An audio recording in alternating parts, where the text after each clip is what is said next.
10 millionaires who disappeared. Thousands of people go missing every day. But when the person involved is worth millions of dollars, it complicates the situation significantly. This happens more than you may realize, and often the mystery is never solved. 1. Don Lewis, missing, 16 years. Following a trail beneath the cypresses and water oaks shading her Florida wildlife refuge, Carol Lewis stops to COO over one of her babies, a 300-pound Siberian Bengal tiger named Aurora. Looking more than passably feline herself in a leopard print blouse, Lewis mimics a throaty purr. The tiger playfully prances close to the 12-foot fence. It paws at her long blonde locks. "Mommy loves you," murmurs Lewis, 37. "Yes, I do, indeed." In the 6 years since Lewis and her husband, Don, a self-made multimillionaire, turned 40 acres of prime Tampa real estate into wildlife on Easy Street, a sanctuary for exotic cats, no one has questioned her fierce passion for her pets. When it comes to her feelings toward her spouse, however, that's another story. On a humid August morning last year, Don Lewis, then 60, disappeared without a trace, and some people, including his grown children from a previous marriage and his longtime secretary, suspect his wife of foul play. His daughters even speculate she may have fed him to the tigers. "It's a perfect scenario to dispose of someone," says the oldest of his 4 children, Donna Pettis, 42. "We were upset that the cops didn't test the DNA on the meat grinder." For her part, Carol Lewis, who harbors suspicions of her own, among them the notion that Don may have staged his disappearance, finds the Sweeney Todd theory grimly humorous. "My tigers eat meat. They don't eat people," she says. "There would be bones and remains of my husband out there." I'm amazed that people would even think such a thing. If Don Lewis's disappearance sounds as though it might have been scripted by Elmore Leonard, so could much of the 6 decades of wheeling and dealing that preceded it. "He had the Midas touch," says daughter Pettis, a Tampa area manicurist. "He could walk through cow droppings and come out smelling like a rose." The Dade City, Florida, native could mentally compute interest rates in less time than it took most people to use a calculator. He had already amassed a small fortune through trucking, used cars and real estate, as well as acquired a wife, Gladys, 3 daughters, and an adopted son. By 1981, when he spotted Carol walking barefoot down a Tampa street after a fight with her husband. The very next day, Carol, whose daughter Jamie was 6 months old at the time, became the latest in a long line of Lewis girlfriends. "I'm probably the only woman he never fooled around with," observes Ann McQueen, 44, his secretary of 18 years and a partial beneficiary in his $1.25 million life insurance policy. "I used to say it was the only time in my life that I was glad I was short and fat." Despite his wealth, which grew substantially after Carol began helping him buy and sell real estate in 1984, much of it tax-delinquent properties he acquired at auction, Lewis had a split personality concerning money. The trained, though not licensed, pilot always carried enough cash to purchase an airplane, but he shopped for his clothes at garage sales. "I used to tell him," says McQueen, "that he put the chirp in cheap, cheap, and cheap." When Don and Carol finally married in 1991, the year after his divorce, he gave her a $14 wedding ring during a courthouse ceremony. But soon after, Don sprang for something Carol would love better than any bauble, a 6-month-old bobcat she named Windsock. Within a few months, both Lewises were sufficiently smitten that they and Jamie, who's now 18, drove to Minnesota to buy another 6 bobcat kittens. "When we got there, it turned out to be a fur farm. The guy had 56 kittens," Carol recalls. "We couldn't just pick out 6 and leave 50 to die, so we bought every one." Back at the Tampa home where the Lewises lived before moving to an equally modest residence on the refuge grounds, family and friends scrambled to bottle feed the babies every 2 hours. As the couple began educating themselves on how to care for the animals, Carol says they also started to learn about the horrors the exotic creatures faced. Soon Don was going to auctions across the U.S. and bringing home every abused, dying, maimed cat he could find, says Carol. Eventually their collection expanded to include 200 cats of 17 species, housed in a non-profit sanctuary staffed by 5 full-time employees and more than 100 volunteers. To help offset the costs, they turned 4 cabins into a unique B&B. For $75 a night, Guests get their choice of tamed bobcats, cougars or servals as bedmates. You'd pay that much at Holiday Inn, says Carol, with no entertainment. These days the solidly booked cabins are attracting their share of crime buffs, tantalized by the mystery of just what happened to Don Lewis on August 18, 1997. There is currently a wealth of suspects and scenarios, but precious little evidence. Although Don's 1989 Dodge van was found at an airport 40 miles from the refuge 2 days after his wife reported him missing, none of his credit cards was subsequently used. Neither the private eye Carol hired, nor an extensive police investigation, including searches of property Don Lewis owned in Costa Rica, where he'd told some family and friends he was planning to move, uncovered anything more sinister than indications that he may have been involved in extramarital affairs and questionable business practices. Police did learn that 2 months before he vanished, Don Lewis had filed court documents seeking a domestic violence injunction against Carol, accusing her of threatening to shoot him. But after a judge failed to find grounds for an injunction, Don apparently didn't fear for his life very much since he continued to live with her. Carol Lewis maintains she never threatened her husband and had no knowledge of a planned injunction. "The worst thing I ever did," she says, "was threaten to report him to the IRS," admits John Marcicano, one of the lead detectives on the case. "We don't have a good idea of what really happened to him." Don's disappearance has left Carol Lewis ensnarled in a nasty legal catfight with his children over control of his business affairs and holdings estimated at more than $5 million, accusing Carol of forging their father's one power of attorney. His daughters want to prevent her from draining the coffers to care for the animals. Carol maintains that the children are entitled only to about $1 million in properties that belonged to their father before he married her. Under a temporary court order, Carol can use just $152,000 from the real estate operations to run the refuge, when the current annual budget is expected to exceed $225,000. Last year the sanctuary spent $22,000 on veterinary bills alone. As a result, Carol is trying to negotiate settlements that would give her stepdaughters a total of about $1 million in properties and allow her to manage the bulk of the estate until Don can be declared legally dead in 2004. "The cats are her life," says Carol's mother, Barbara Stairs, 57, who has been helping run the real estate business. "She doesn't care what she lives in as long as the cats are taken care of." A truce with Don's daughters would ease the financial crunch, but the cloud of suspicion hovering over Carol Lewis, and her beloved cats, may remain. "Can you imagine having people think you killed your husband or wife and not being able to prove otherwise?" she asks. "Without a body, there is nothing I can do to clear my name." 2.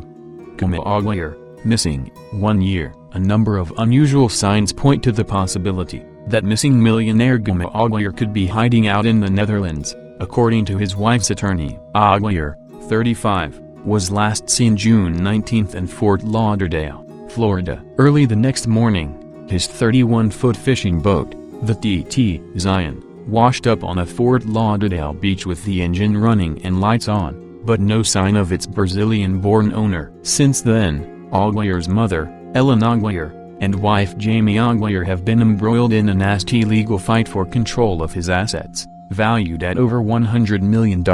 Speculation that Aguiar could still be alive has surrounded this mysterious case ever since his disappearance. The troubled millionaire had a history of legal problems and psychiatric issues. Attorneys have been eager to interview Aguiar's associates, friends and family members. Ellen Aguiar has been deposed and maintains she does not know anything about her son's disappearance, according to attorney William Shearer. But an attempt to interview Aguiar's sister Angelica Aguiar Drew took a baffling turn. In response to a subpoena to appear in court for a deposition, Aguiar's sister sent the court an affidavit from the Netherlands. She sent the Florida court an affidavit signed in the Netherlands that she intends to move her residence or has moved her residence to the Netherlands, Shearer told RBCnews.com. Shearer represents Aguiar's wife, Jamie Aguiar. His sister Angelica Aguiar Drew is married to Corey Drew, whom Shearer calls one of Guma's insiders all along. Angelica and Corey have indicated that they want to move or have moved to the Netherlands. "They're trying to avoid us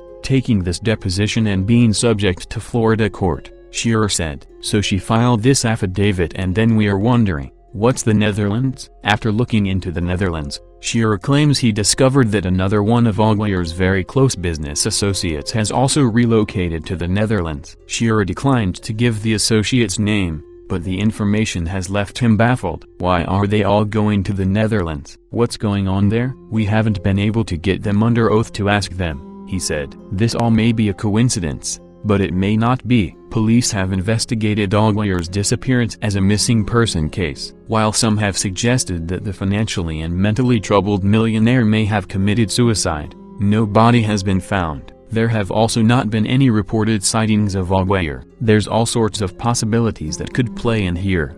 Fort Lauderdale Police DIT Travis Mandel told Good Morning America in July, "We don't know exactly what occurred out there on the ocean. With Aguiar's amount of means and what he is able to do, it would be quite easy for him to stage his own disappearance, and it would be very difficult for us to find him," Mandel said. The U.S. Coast Guard's search for Aguiar found nothing, but Jamie Aguiar will continue to search for her husband, according to ABC News Miami affiliate WPLG-TV. Experts who examined GPS data from Aguiar's boat have said it could suggest a scenario in which he jumped ship and boarded a waiting boat mid-sea. When asked if there are any other indications that Aguiar could be alive, Shearer said, "I can't say, there's more stuff. Look, we're trying very hard to represent this lady and those children," he said. "We're trying to learn everything we can learn. We're being stonewalled by the family, and we're trying to do the best we can within the facts that we have at hand." Could missing millionaire Guma Aguiar be alive? The attorney for Aguiar's mother did not immediately respond to request for comment. Corey and Angelica Drew could not be reached for comment. With the holiday season upon Jamie Aguiar and her 4 children,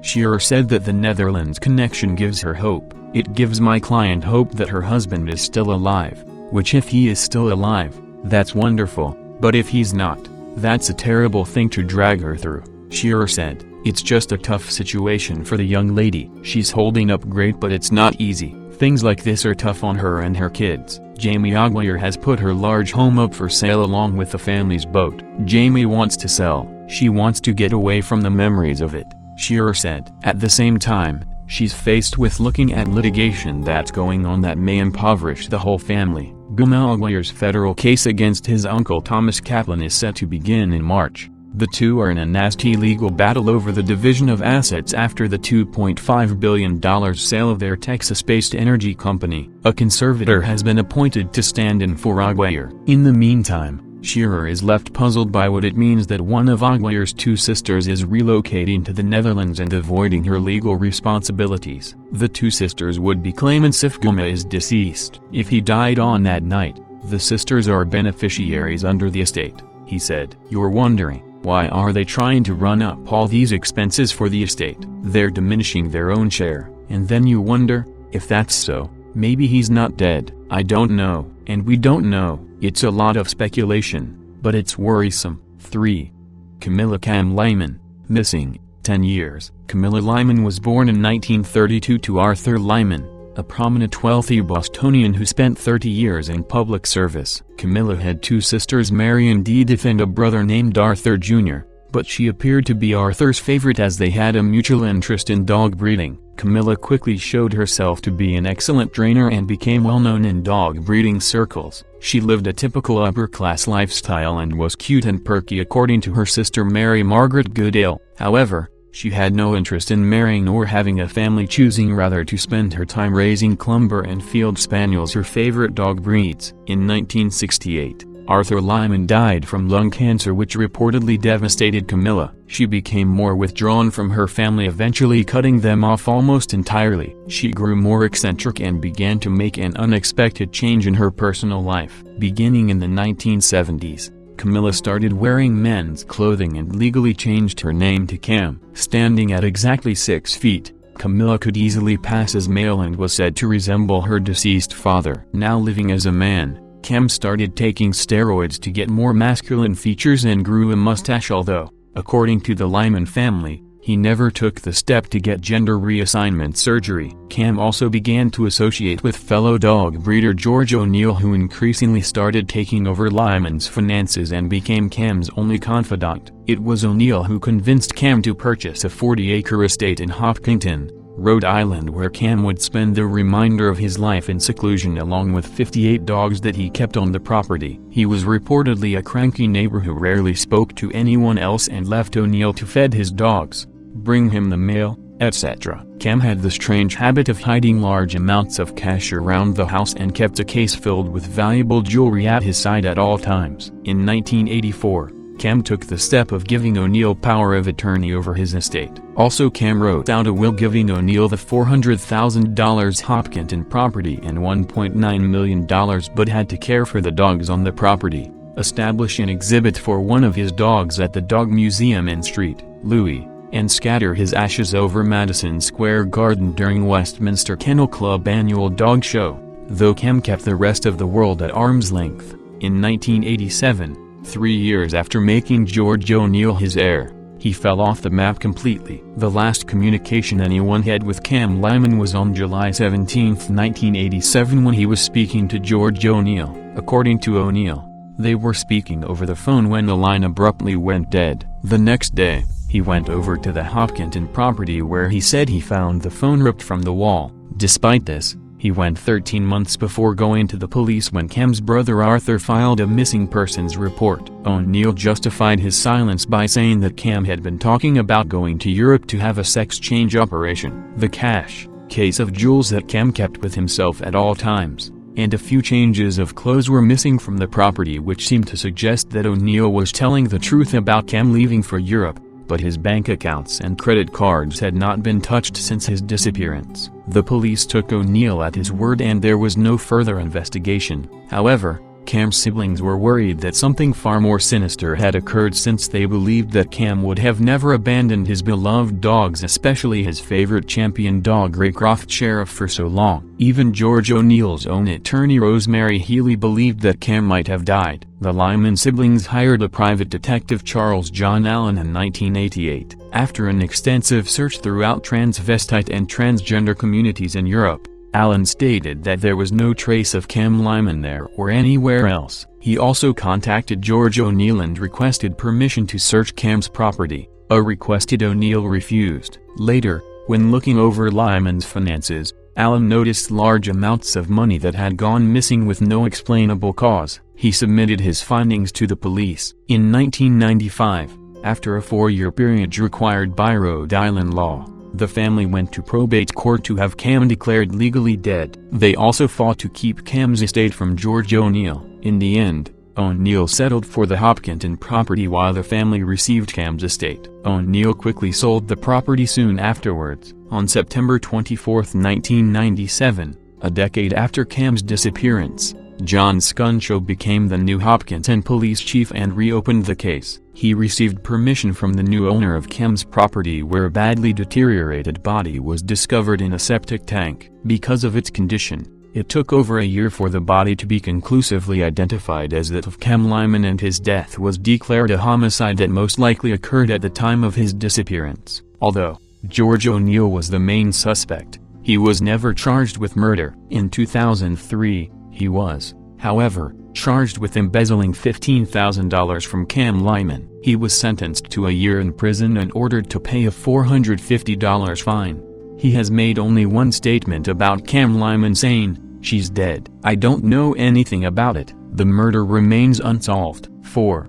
Kevin McKeever, missing, 8 months. The disheveled and emaciated figure standing in the middle of the road did not look like a millionaire. Barefoot, with long hair and an unkempt beard, the man looked more like a vagrant than the missing property tycoon he was. When Catherine Thaley stopped her car after spotting him in the middle of the road, she had initially thought the outline of the scrawny figure ahead of her was a traffic cone. "He had red trousers that made me think it was a cone in the middle of the road," she said. But this roadside debris turned out to be Kevin McKeever, an Irish property developer who went missing more than 8 months ago and had not been heard from since June last year, when he was reported missing in County Galway by his partner, Siobhan O'Callaghan. When Velly and her partner Peter Rehel picked him up on the Leitrim-Cavan border, he had a one-word insult, reported to be thief, carved into his forehead. He told them that 3 men had thrown him out of a van. They took the 68-year-old to the local Garda Síochána,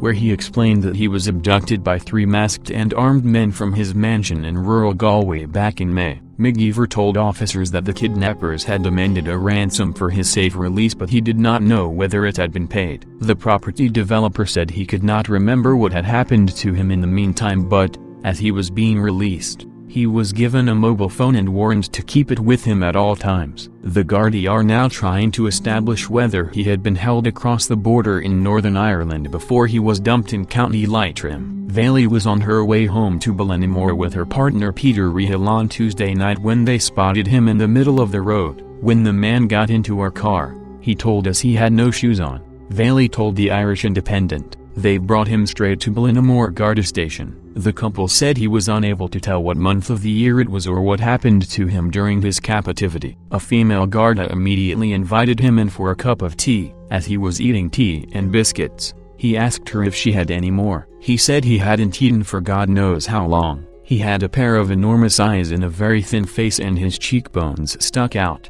He was rubbing his beard with fingers that had long nails. He was very well educated, well-spoken and polite and articulate. He was just skin and bones, Bailey added. She said that soon afterwards a female police officer bought him a bag of curry chips. Afterwards, the millionaire was taken to Mullingar Hospital, where he was treated for malnutrition and dehydration. It is understood that he had lost about 5 stone, a dramatic drop in weight given his former weight of 16 Street. Sources said investigating officers had as yet been unable to determine if McKeever's story was true or not. One Crawwell resident said most people in the village had never seen Mr. McKeever in their lives, as he lived in a mansion behind locked gates. We had no idea who he was until this week. I don't know anyone who knew of him, she said. Apparently there was a missing poster in the local Garda station, but if a person who was a developer goes missing, people presume they are all living the high life. It's just the most bizarre thing ever. The mystery thickens. McKeever originally married in Australia decades ago.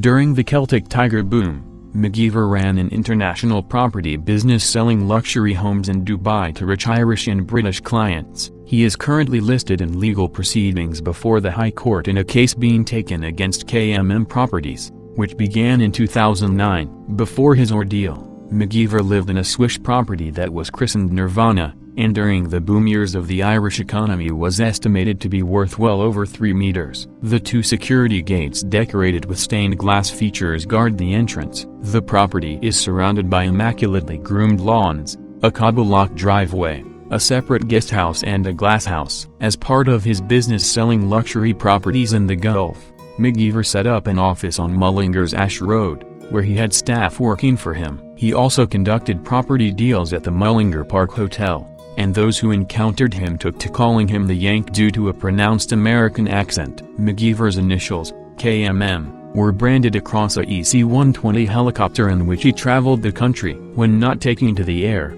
he had a fleet of high-range vehicles to use, often with personalized number plates, a black SL55 AMG with tinted windows, a gray Porsche 911 GT2, and 2 H2 Hummers. Yet despite his wealth, the tycoon liked to mix with the locals, often drinking in a Main Street pub in Crawwell in County Galway not far from his mansion. McKeever is the first multi-millionaire to have been kidnapped in the Irish Republic for many years. In the 1970s and 80s, the Provisional IRA pioneered the strategy of kidnapping wealthy businessmen to raise finances from ransoms. In 1983, the IRA kidnapped supermarket boss Don Tidy and demanded a ransom of 5 meters Irish punt. An Irish police officer, Gary Sheehan, and an Irish soldier, Patrick Kelly, were killed in a security operation to rescue Tidy. 5. Bob Harrod, missing, 4 years. Robert Merle Harrod, of Placentia, California, was last seen at his home on Carnation Drive by his son-in-law, Jeff Michaels, on July 27, 2009. Harrod, who was 81 at the time, had recently married, and Michaels was at the home that day to assist him with odd jobs he wanted done in preparation for the arrival of his new wife, Fondle, who had returned to Missouri to pack up her belongings for the move to her new home. At approximately 2:30 p.m. PST, Michaels left the home to pick up some needed supplies. When he returned at approximately 3:15 p.m. he found Harrod's housekeeper waiting outside. The door was locked and no one had answered when she knocked. Michaels let himself and the housekeeper in through a back door. Harrod was not there and his keys and wallet were gone, but his car was still in the driveway. Assuming Harrod had gone for a walk or to visit a neighbor and would return shortly, Michaels continued working and the housekeeper went about the business of cleaning. The housekeeper finished her work and left. When Michaels left at around 6 p.m., Harrod had still not returned home. As the evening wore on and attempts to reach Harrod failed, the family became worried. One family member called police and requested a welfare check be done at his house. Harrod's grandson lives nearby and met officers at the home to let them in. According to reports, there were no obvious signs of a struggle or any other indication that a crime had been committed in the home. At approximately 9 p.m., Fontil Harrod was contacted by Harrod's youngest daughter and informed that he could not be located. Concerned because Harrod had still not returned home, his wife called Placentia Police Department (PPD) to report him missing at approximately 12:20 a.m. PST, July 28, 2009. Family and friends say Harrod would not have gone anywhere for an extended period of time without letting someone know and would not have left with a stranger. There have been no indications that Harrod has tried to access his bank accounts or contact anyone since July 27, 2009. Authorities have not publicly named any persons of interest or suspects in his disappearance. On July 26, 2009, the day before Harrod disappeared, he held a family meeting at his home. Police had said that the family had fought over money. According to Harrod's daughters, he had called the family meeting to give them documentation and discuss obligations surrounding the Harrod family bypass trust and Georgia Harrod's will. Georgia was Harrod's first wife and the mother of his 3 daughters. She passed away on March 3, 2008. While the family members in attendance admit that things became heated at some point, during the meeting they maintained that it had nothing to do with money and that the meeting ended okay. Harrod's grandson had told officers during the welfare check that there had been fighting in the family recently, that his grandfather was frustrated by it, and he speculated that Harrod left to get away from family problems. Other family members and friends said that Harrod was very happy and looking forward to his new wife's return to their home and their future together. One family member says they were asked to take a polygraph test about 6 months later. However, after taking their vital signs, the examiner decided a note from a doctor was needed before proceeding. The note was obtained, but the examiner did not schedule another appointment for the test. Other family members say they were never asked by authorities to take one. It has been alleged but not confirmed that authorities did approach another family member to take a polygraph test and that person refused. Police said that Michaels is not a suspect. They have the receipts for his purchases that day and said that his story checks out. Family members say that authorities took Michaels' truck for forensic testing. According to them, nothing was found and the truck was returned within a few days. Authorities also stated that none of Harrod's daughters are suspects and there has been no indication from them that there have been any discrepancies found with the whereabouts provided for that day. Michaels has said he noticed a black SUV drive slowly past the Harrod home several times over a short period that day.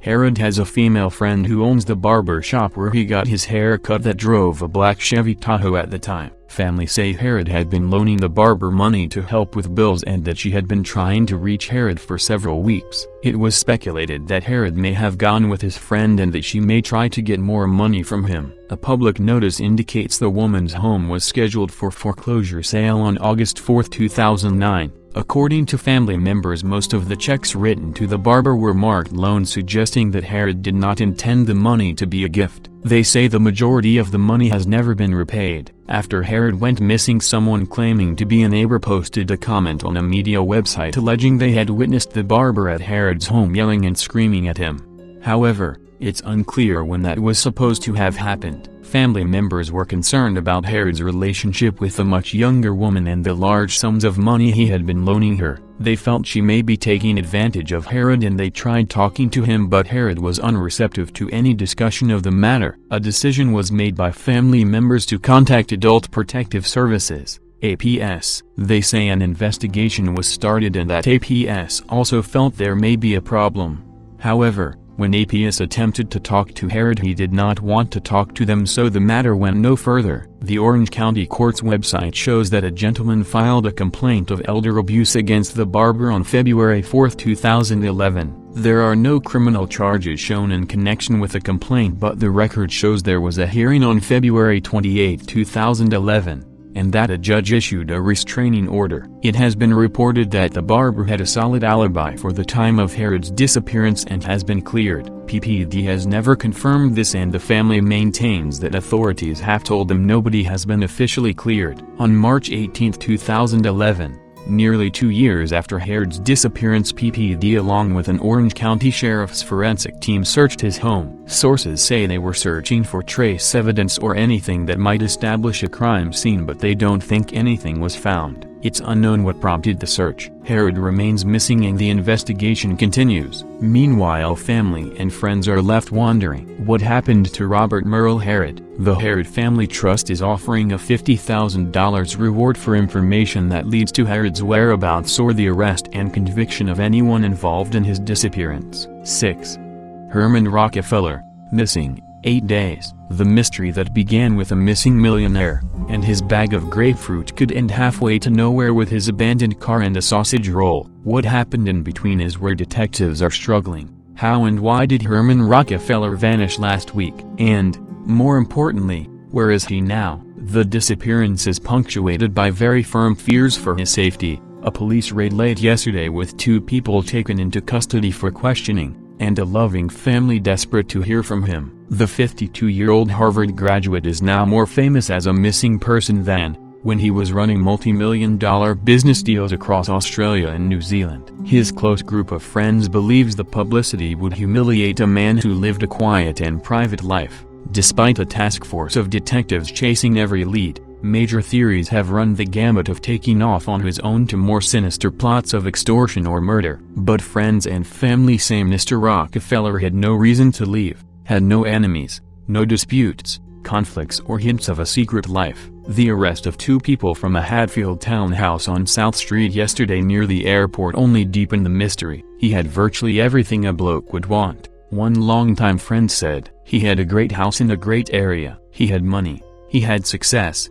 He's a devoted family man with strong core values. He's not the kind of bloke who would ever let you down. Since arriving in Geelong from the United States in the 60s, Mr. Rockefeller has quietly built a family fortune. He spent more than a decade in New Zealand with Brierley Investments Limited, where he met his wife, Vicky. He could have retired at 40 after holding senior positions with the Pratt family's Visy empire, but kept working as a corporate advisor with Singapore-based IDFC Capital, acquiring properties along the way. While he is known as a sensitive man, though notoriously late and terrible with directions, friends say he has a focused business mind and is a whiz with numbers. He could be remarkably calm in dealing with millions of dollars in transactions. One friend said, the pressure never showed. Then, last Thursday evening, he vanished. The last image of Mr. Rockefeller was caught on Melbourne Airport CCTV footage, when he returned from a 4-day interstate business trip with his brother. Dressed in a gray business suit, he headed to his car in the long-term car park carrying a plastic bag full of grapefruit. For some unknown reason he decided to walk rather than take the airport's shuttle bus to his vehicle. At 9:32 p.m. his 2007 Toyota Prius left the airport. While investigators are confident it was Mr. Rockefeller driving the car, they can't rule out that someone else was behind the wheel. His car never arrived at his dress circle home in East Malvern, southern Melbourne. His wife called police within 2 hours of his expected arrival. 4 days later the car was seen northwest of the city in rural Victoria. It was locked and abandoned near a Ballan country homestead on a lonely stretch of road next to the Werribee River. The same day a man matching his description walked into a general store about 10 kilometers away and ordered a hot pie, sausage roll and a cold drink. He returned later to buy a carton of milk. We still don't know 100% if it's him, but we're pretty sure, said Jansby Terry, co-owner of the Gordon General Store. He looked a little bit unshaven. Friends are more skeptical and discount the unconfirmed sighting. Mr. Rockefeller would never eat a pie and sausage roll because he is a marathon runner and fitness fanatic, they said. Homicide detectives were called in to assist, but became increasingly tight-lipped once the car was examined. I'm not going to say what we found in the car, Detective Senior Sergeant Stuart Bateson said. While there have been a half-dozen unconfirmed sightings across rural Victoria and NSW, Many believe the car holds the key to the mystery, perhaps a vital clue police want to keep secret. Was there a note? Was the bag of grapefruit inside the car? Was he followed? Or did something happen inside the airport? One theory friends are exploring centers on a possible third party being involved. A theory pushed into the spotlight late in the week when homicide detectives confirmed they were exploring foul play in their investigation. It all depends on what's in the car, and the police are keeping that secret. For whatever reason, one long-term friend said of the case, "I'm still optimistic he's going to come out of this on the other end, but the police are holding the key to it." Police have gathered everything the man seen eating the pie and sausage roll might have touched in the store, but have not said whether forensic investigators have drawn any conclusions from the evidence. The investigation appears now to be chasing multiple leads. Missing persons detectives have seized control of his Facebook page, while yesterday officers questioned neighbors about whether they had seen him at home hours after he was reported missing. Hours later, homicide detectives searched the Hatfield home near the airport and took a 57-year-old man and 41-year-old woman into custody. "We are still yet to locate Mr. Rockefeller," Detective Senior Sergeant Bateson said. "The mystery seems to be gripping Australians, with hundreds of armchair detectives airing their own theories online. My guess is he's either decided to do a runner or had a complete brain snap," one observer on Twitter said. "That story has me utterly baffled," West Australian Courtney Murphy said on the social networking site. A Facebook group has also surfaced, with theories ranging from alien abductions to him being so infuriated by those asking if he's related to the American Rockefeller dynasty. He's not, that he's taken off. For his wife and 2 children, the mystery is very real and incredibly painful. "Everyone is just shattered," said Ian Lyle, a friend of 40 years. His wife has even stopped giving media interviews after sobbing through 2 days of public pleading for information. "We've just reached a dead end, so to speak," she told ABC Radio earlier in the week. "We've been through phone records, credit cards, banks, tollways, everything. I mean, everything possible has been checked and there's just nothing." Sophia Gibb, one of 2 directors of the Salvation Army's Family Tracing Unit, said the unknown was the most traumatic element for relatives of missing persons. "They just want to know where they are," she said. "And if they know they are safe and they are well, sometimes that's all that people want to know to bring them closure." If Mr. Rockefeller is still out there voluntarily, tear-filled appeals for him to call home have gone unanswered. "I've been praying, a lot of people have been," his brother Charles Rockefeller told one newspaper this week. "I encourage people to keep praying." 7.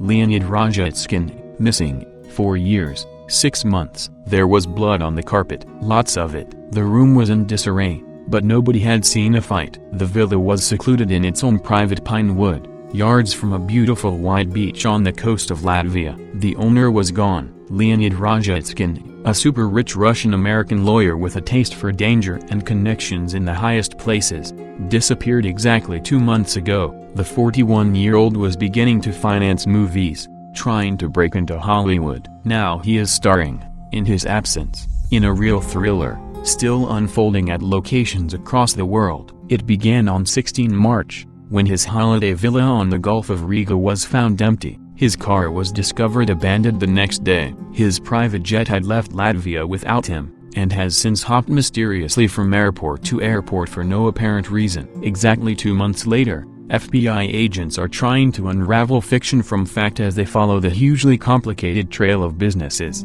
associates and lovers he left behind. Where did Rajatskin go? Did he choose to vanish? Was he murdered? If so, who did it? Was it a crime of passion? Did the Russian mafia take revenge for a deal? Has another critic of Putin's regime been silenced? That is what his partner is said to fear. She is under close protection with their son in London, where Rajatskin co-owns the business paper City AM. An investigation by The Independent on Sunday has found no evidence to support her fears, but we have uncovered new details of his life that show Leonid Rajatskin to be a man of many passions, thrilled by taking risks. No stranger to cocaine or rent boys, he was so deeply mired in the cutthroat world of Moscow business that he had previously been forced to flee Russia. The IOS has also learned of FBI evidence hinting at how he may have been killed and the body disposed of. Just before Rajatskin disappeared, he was with his partner, the model Natalia Belova, in London. He had bought an apartment there for £3 million, and was telling people he planned to stay for good. But that weekend he flew to Latvia, apparently spontaneously, after a phone call that a source close to Rajatskin said he described as important. Rajatskin bought the villa near Riga airport 5 years ago, paying £900,000 for the holiday home in Guma Aguiar, a development described as Latvia's Millionaires Row. He visited only 2 or 3 times a year but was known for giving parties. He played an enthusiastic part in the area's small gay community and is said to have been the lover of an ambassador's son. His local nickname was Malvina, which may relate to a Belarusian soft toy company of the same name. Fun may not have been his only reason for being there, however. Washington had put 2 Latvian banks on its list of suspected money launderers. One of them was the VIF Bank, whose chairman and largest shareholder until recently, along with his ex-KGB partner Yuris Savitskis, was a man called Alexei Durandin. He is said to own the largest hotel and casino in Germany, the seaside town near Rajatskin's villa. The 2 men knew each other. Rajatskin gambled at the casino, and some sources suggest he may have offered to use his influence to try to get Durandin's bank removed from the U.S. blacklist. This has not happened. Rajatskin knew many wealthy men like Durandin. He first started to associate with them in 1996, when he moved back to Moscow. Born in Leningrad, he had been educated at Harvard Law School but returned from the U.S. to make a fortune after the fall of communism. This involved masterminding the first placement of Russian stock on Wall Street since the revolution, working with George Soros and others, establishing the pioneering company Renaissance Capital. He played the markets to become a key figure in the new economy. But he also took chances in his private life. Rajatskin had a reputation for hosting wild revelries, where cocaine and male prostitutes were available. But money was all that really counted, and soon Rajatskin was caught up in a huge business battle. Part of his considerable portfolio was a quarter stake in McKeever, the giant mobile phone company. When he attempted to sell up, his actions provoked legal battles across the world. First, a Bermuda-based corporation called IPOC claimed he had sold it the option to purchase his stake. The company is nominally controlled by a Danish lawyer called Jeffrey Galmond, but a Swiss arbitration court ruled the real owner to be the current telecoms minister in Russia, Leonid Rajatskin. However, Rajatskin actually sold his shares for £128 million to Ultimo, a subsidiary of a huge Russian banking and industrial group called Alpha. It has links to the British establishment at a very high level. The International Advisory Panel includes the former Foreign Secretary Lord Harrod, and the one-time head of GCHQ, Sir Francis Richards. Neither man has a seat on the board, however, or any fiduciary responsibility. The head of Alpha is Mikhail Friedman, ranked by Forbes magazine as the 50th richest person in the world. 6 years ago, when he was locked in a libel battle with the Center for Public Integrity in Washington, Friedman ordered an audit of his own company by the corporate sleuth Skrull. Friedman is now believed to be paying the London office of Skrull to supply the bodyguards for Rajatskin's partner and son. Alpha and IPOC threw themselves into a legal struggle over his shares. To help with this, Friedman hired another firm of investigators, called Diligence. They are chaired in Europe by the former conservative leader Michael Howard. But in one highly embarrassing episode, Diligence paid an ex-MI6 operative to impersonate a serving agent in an attempt to get documents from IPOC's accountants. Diligence paid $1.7 million, £875,000, to the accountants to settle the dispute. Meanwhile, prosecutors in Moscow had charged Rajatskin with the theft of $40 million from IPOC. The money is said to have been paid to him under an alleged option-to-buy arrangement. The arrest warrant is still in force, but nobody knows where Rajatskin is. As a result, the battle between Alpha and IPOC appears to be abating. Last week in Bermuda, IPOC admitted it had attempted to deceive a court about the source of its funds, and it had to forfeit $45 million.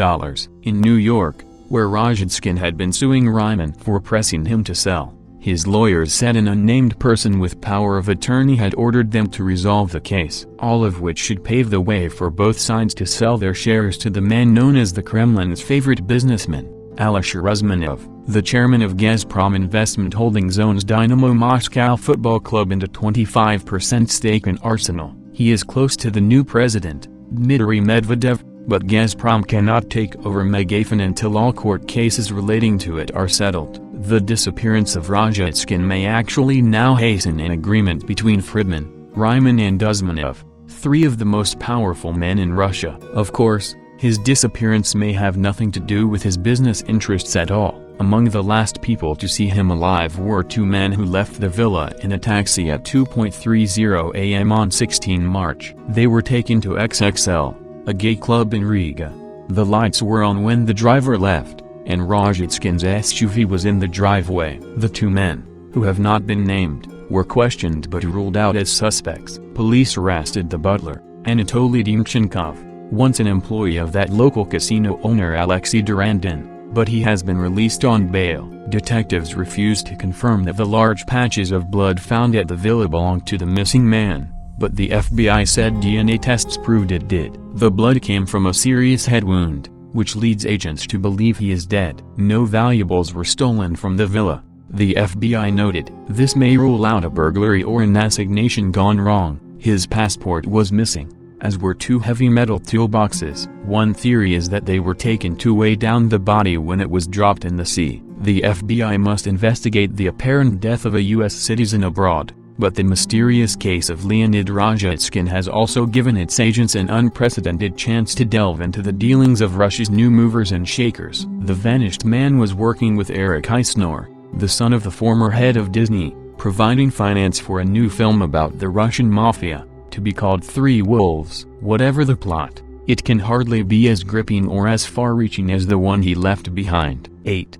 Mo Jawani, missing, 7 years. The third anniversary of the curious disappearance of Oakville millionaire Mo Jawani arrived yesterday, and, while 3 years is a long time to be gone without a trace, it may still be somewhat premature to presume him dead, because it just got curiouser. Having recently discovered that the missing Mo Jawani had visited both England and India in the months preceding his sudden disappearance, it has now been learned that a Halton homicide detective, Sergeant Alistair Watt, has uncovered a company document in British financial archives where Mahmoud Mo Jawani is listed as one of its directors. A similar search conducted by The Sun, in fact, showed Mo Jawani as a director of a limited company called Alama, supposedly a petrol station enterprise on Bessborough Road in the London borough of Harrod that was incorporated in October 2004, with Jawani as one of its founders. So the question arises, if Mo Jawani disappeared from downtown Toronto on April 10, 2006,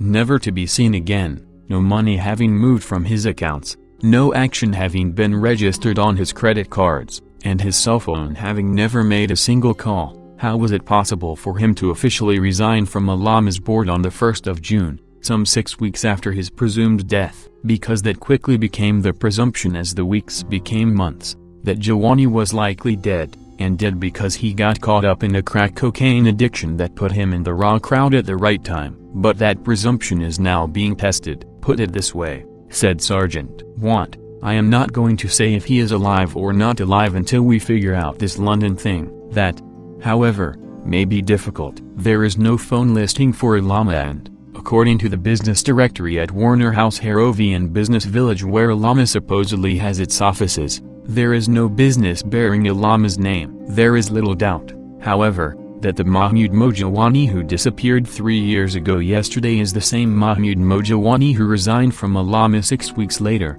unless, of course, there are two Mahmoud Mo Jawanis with the exact date of birth. Back in September 2006, some 160 days after Mo Jawani fell from the face of the earth, the hotelier's substantial home on the Oakville waterfront, co-owned by his business partner wife, Layla, and then mortgaged to the tune of $3.6 million, was quietly put up for sale through an exclusive realty agency at an asking price of a few grand shy of $5 million.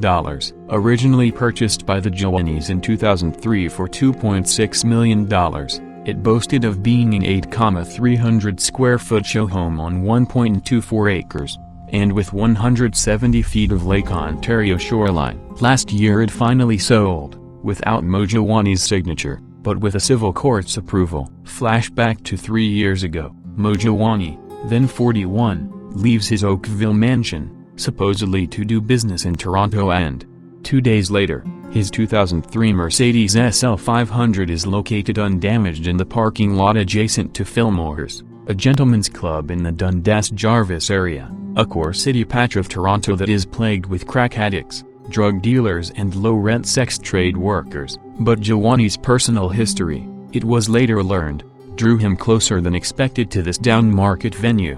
When he disappeared, Layla, mother of their 2 young children and business partner in such enterprises as the Ramada Coral and Suites hotels in Niagara Falls, as well as others in Winnipeg and London, granted a short interview outside her now-sold Oakville mansion. With her was Adif Muhammad, a business partner. "I feel Mo was abducted," said Muhammad. "He's a great communicator. With his wife and his family, he's got everything, a good business, money, a loving family. Why would he simply disappear?" Back then, a month into his disappearance, Layla Jawani agreed with Muhammad that foul play was the only answer. "He loves his kids. He is a religious man from a religious family. He goes to mosque regularly," she said. "He wasn't into drugs," she said, "or gambling, and he owed no debt to a wrong and unforgiving crowd." 2 years previously, though, Layla Jawani had put out a missing persons report on her husband following a 4-day absence. "But there is no similarity," she said. "2 years ago was a personal matter, nothing more." That was the last time Layla Jawani spoke to me, even though numerous messages have been left at her Niagara Falls hotel over the course of time. The reason of Layla Jawani's reluctance to continue the dialogue was undoubtedly a follow-up piece about the last time her husband went missing on that so-called personal matter, and how he was found by police at the notorious, but now defunct, Sandbar Hotel in downtown Hamilton. According to a report filed by Hamilton Const. Diego Mejia, Mo Jawani displayed all the characteristics exhibited by heavy users of crack cocaine. If the missing persons case of Mo Jawani was not curious enough, it got curiouser 86 days into his disappearance when Layla Jawani, without the knowledge of the Houghton police, was scammed out of $80,000 in ransom money by 2 so-called friends of her husband. It was kept so quiet, in fact, that when the 2 alleged extortionists were arrested, and the claim of holding Mo Jawani for ransom turned out to be bogus, Houghton police did not even issue a press release. That case is still before the courts. Curiously, though, the joint forces raid on the Toronto apartment of the 2 suspects also produced some incriminating sidebar evidence like 3/4 of a kilo of cocaine, some 1,500 ecstasy pills and an undisclosed quantity of crystal meth. The ransom money was never recovered. 9. Steve Fossett, missing, 13 months. The air crash that killed daredevil entrepreneur Steve Fossett was probably caused by powerful wind gusts that forced his small plane to slam into a mountain. The 63-year-old, whose 2-seater pleasure craft was found wrecked 13 months after he disappeared, would not have been able to climb out of the downdraft, a U.S. report said. Billionaire Fossett, who had taken off without a parachute for what his wife described as a Sunday drive, would mostly likely to have been plowed into the ground by the wind. His single-engine Belonca 8 Cab 180, known as the Super Decathlon and sometimes used for acrobatic flying, was charred from a fire that erupted on impact and scattered over an area 350 feet long and 150 feet wide, according to the report. Fossett, the first person to fly solo non-stop around the world in a balloon, crashed near Mammoth Lakes, California, after taking off from the Nevada ranch of hotel magnate Barron Hilton on September 3, 2007. An extensive, high-profile search failed to turn up any clues to his fate until a year later. On October 7, 2008, a hiker found some of Fossett's belongings. These included his pilot certificate and an identification card. An aerial search located the wreckage about a half-mile away at an elevation of about 10,000 feet. Bones were later found that DNA tests showed to be those of the entrepreneur, who made his fortune in the financial services market in Chicago. But because small planes do not carry the cockpit voice or data recorders required in airliners, it is almost impossible to work out exactly what happened on the day he died. At breakfast on the day of the accident, Fossett told the ranch's chief pilot that he intended to fly along Highway 395, and he did not plan to wear a parachute, which would have been required for acrobatics, the National Transportation Safety Board said in its report. Fossett's wife likened his intended flight as a Sunday drive, the report said. No emergency radio transmissions were received from Fossett, nor were any emergency locator transmitter signals received. After the wreckage was discovered, a review of radar data from September 2007 revealed a track that ended about a mile northwest of the accident site, the report said. The radar track initially was dismissed in the search for Fossett, because an employee at Hilton's ranch had reported seeing the Belonca in a different location at about the time of the radar track, the report said. It was later determined that the employee's time estimate of the sighting was off by about an hour, the report said. The radar track shows what is now believed to have been Fossett's plane flying south the along a crest of the Sierra Nevada mountains. The track started about 35 miles south-southwest from where he had taken off that morning and continued roughly parallel to Highway 395 about 10 miles to the west of the road. The first few minutes of the track indicated an altitude of about 14,500 feet to 14,900 feet, the report said. The remainder of the track consisted of primary returns with no altitude information, it revealed. Within 2 days of Fossett's disappearance, experienced pilots were speculating that even the master of aerial adventure could have fallen victim to the notorious winds on the Sierra's eastern front that are so powerful and tricky they can swirl an airplane like a leaf and even shear off a wing.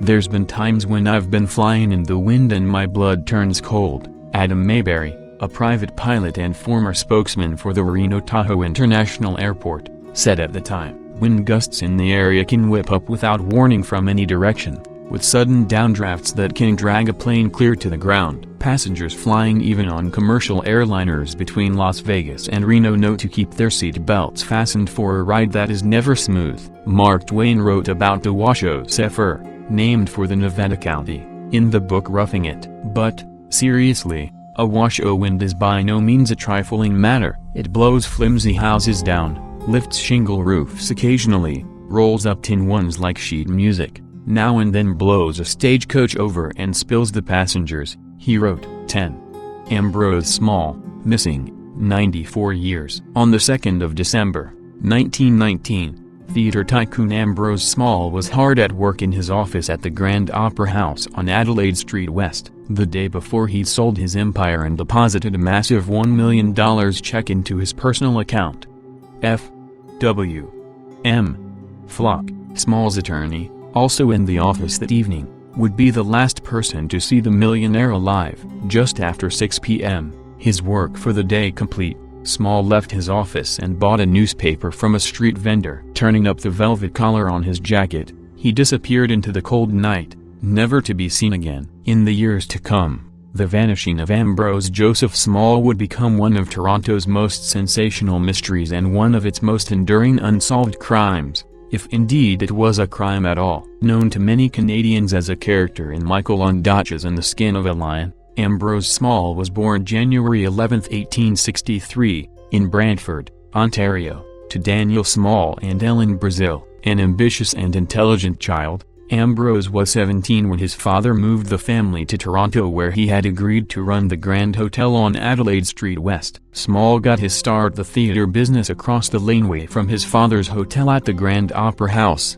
ripping tickets, running the bar, ushering patrons and taking underhanded bets on racehorses for $10 a week. A calculating and ruthless businessman, Small quickly rose to treasurer of the Grand Opera House, but a fight with the owner caused him to leave for the vaudeville Toronto Opera House. Despite a reputation as a reckless gambler, Small elbowed his way into management and over the next decade worked his way to chairman of the Canadian Theatrical Managers Association, buying theatres across Ontario and amassing a vast personal fortune. Small loved money and women, in particular chorus girls from his theatres who he rewarded with chocolate and seduced in a secret room at the Grand Opera House decked out with a lavish bed, bar and salacious paintings of nude women. Despite his lecherous ways, he married the daughter of his stepmother, Teresa Collerman, and in doing so positioned himself to inherit a significant sum from his new in-laws. Small continued to have affairs after his nuptials, many to the knowledge of his wife. A thin man standing 5 feet 6 inches,